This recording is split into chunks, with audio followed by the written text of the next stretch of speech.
Chapter 4. Dark Revelations. The sound of footsteps echoed in the dark cave, and they realized they weren't alone. With flashlights in hand, they approached the cave entrance, where a mysterious figure stood.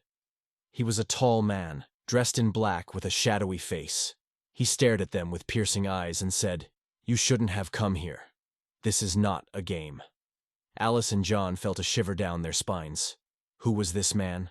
Questions piled up, but before they could respond, the man vanished into the darkness like a shadow. The encounter left Alice, John, and Misty even more determined to uncover the truth. They knew they were getting closer to the heart of the mystery, and they couldn't back down now. Back at Theodore's mansion, they gathered to discuss the new findings.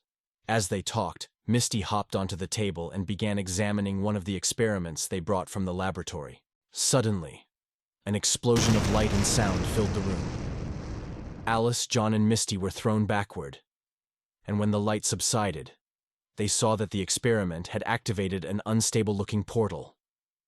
It was an opening to another dimension, a doorway to the unknown. With their hearts pounding, they approached the portal. It was as if an invisible force was pulling them in, drawing them closer. The decision lay before them: to cross the portal and face the unknown, or to step back and close the door forever. With a determined gaze, Alice, John, and Misty chose to enter the portal. The light and energy emanating from it were mesmerizing. It was a landscape that defied all the logic and physics they knew.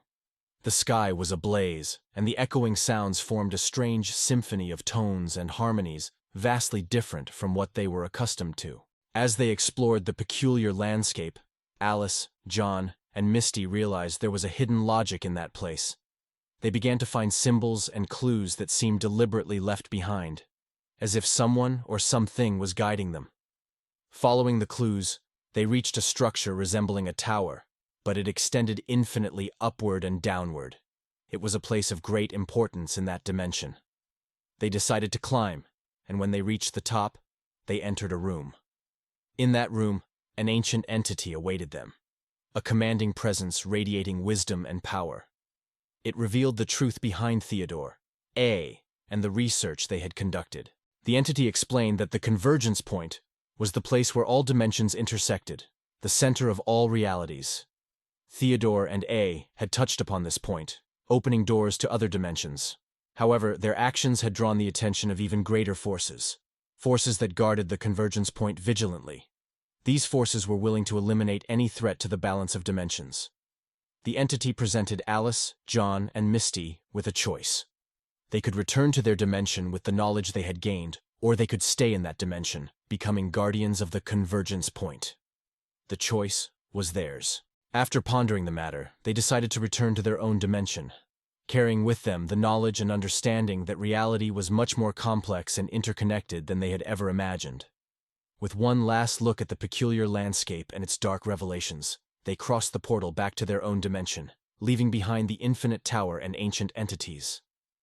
The mystery of Theodore and had been unraveled. Alice, John, and Misty had touched the infinite, and now they knew that the world was much larger and more mysterious than they had ever dreamed.